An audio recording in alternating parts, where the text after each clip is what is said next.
ማለት ነው። እውነት መድኃኒት አርጋ ተሆነ ሩታ በጣም ተሳስታለች ማለት ነው። እና ይህን ነገር እንግዲህ ቤተሰብም ሲያይ እውነቴን ነው ለኦዲየንሶች ራሱ ክብር ሊኖርሽ ይገባል። በጣም ለሚወዱሽ ለሚያደንቁሽ ማለት ነው። እና የአብርሽ ቤተሰብም ቢያ ይህን ነገር ቁጣ እንደሚያስነሳ ምንም አይነት ጥርጥር የለውም። ሆኖም ግን ባሏን አንዳንዶቻችሁ ባሏን ወደ ቤቷ ለማስገባት ያደረገችው ነው እንኳንም አረገችው እያላችሁ ነው። ትክክል ነው ብዬ አላስብም ማለት ነው። እና አሁን ላይ በእንቅልፍ መድኃኒት ተደርጎ የመጣ ፍቅር ምናልባት አብርሽና ሩታ እንግዲህ ሊተወለዱ ያው ተገናኝተው ላታቅ ትችላለች። አብርሽን አናቅም ሩታ ማለት ነው። ሆኖም ግን በዚህ ልክ አይደለም ማለት ነው። እና ይሄ እኮ ልክ የሴተኛ አዳሪ አለ አይደለ? በቃ ይሄ ጋጠ ወጥ የወጣ አሰራር ነው እየሰራሽ ያለሽው ማለት ነው። በእውነት እንደዚህ ግን አልጠበቅንም ነበረ። በጣም ነው አለባበስሽ ደግሞ የሚደብረው ማለት ነው። ሰላም ውድ ተመልካቾቻችን እንዴት አላችሁ? ሰላማችሁ ይብዛልኝ። ለቤቴ አዲስ የሆናችሁ ሰብስክራይብ፣ ላይክ አድርጉ። ለነባሮች መታችሁ ስለምታበረታቱኝ ከልብ አመሰግናለሁ። ፈጣሪ አምላክ ያክብራችሁ እላለሁኝ ማለት ነው። እንግዲህ ያው ወቅቱም የጾም ወቅት ስለሆነ ያው ረመዳን ስራ እንዲህ ይዟችኋል። መልካም የጾም ወር ይሆንልን ይሆንላችሁ ማለት እፈልጋለሁኝ። በአብርሽና እንግዲህ በሩታ ዙሪያ አሁን ለታ አብርሽ እንግዲህ ቡዜም ወንድሙም ሊያስታርቃቸው ሊያስማሟቸው በሄዱ ሰዓት በጣም በቃ ፈርጥጦ እዛ ቤት እንደማይመለስ ነበረ ማለት ነው ረግጧቸው የወጣው።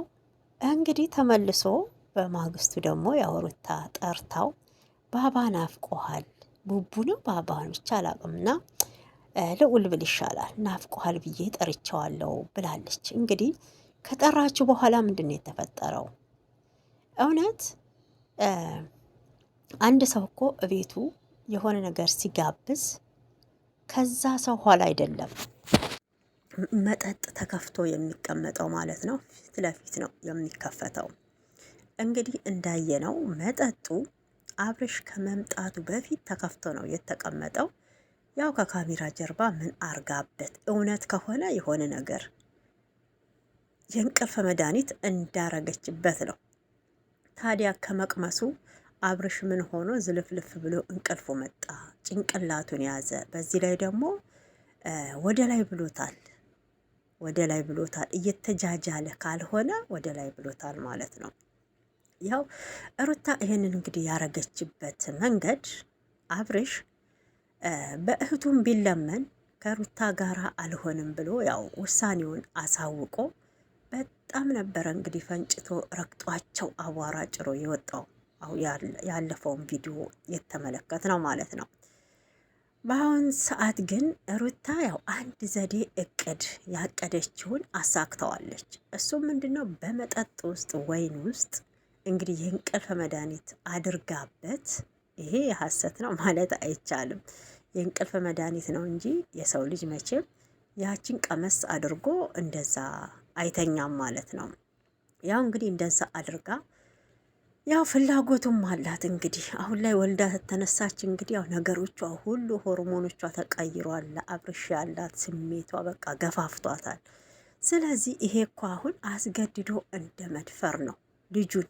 ምንም ባልሽ ቢሆን የሚጠበቀው አብርሽ እንግዲህ በማያውቀው ሁኔታ ያው አብራው ሩታ እንዳደረች ምንም 100% እርግጠኛ ነን ማለት ነው። እና በእውነት አንደኛ ለኦዲየንሶችሽ በጣም ለሚያደንቁሽ ሩታ ለሚሉሽ እውነቴን ነው ክብር ሊኖርሽ ይገባል። ሁለተኛ ደግሞ ባልሽን እራሱ ማለት ነው ፍቅር አሸንፎት እስከሚመጣ ጥግ ድረስ መጋፈጥ አለብሽ እንጂ በመድኃኒት አደንዝዞ በእንቅልፍ መድኃኒት ሰጥቶ አይደለም ማለት ነው። ይሄ በጣም አግባብ ነው ብዬ አላምንም። አንደኛ ለተመልካች ክብር የለውም። ሁለተኛ ደግሞ ቤተሰብ ይህን ቪዲዮ ሳየው ምንድን ነው የሚሰማቸው? ምንድን ነው የሚሉት? እውነት እየተጃጃላችሁ ድራማ እየሰራችሁብን ካልሆነ በስተቀር ማለት ነው። እና አግባብ ነው ብዬ እኔ አላምንም። በእውነት እንግዲህ አስባችሁታል። በቃ ፊት ለፊት አንገቱ ስር በጣም ደግሞ አንዳንዶቻችሁ ባሏን ወደ ቤቷ እያስገባች ያለችበት የስልት መንገድ ነው ብላችኋል። በዚህ መንገድ አይደለም እንዴ! የሰው ልጅ መድኃኒት ሰጥታችሁ አፍዛችሁ ነው እንዴ ባላችሁን የምታመጡት?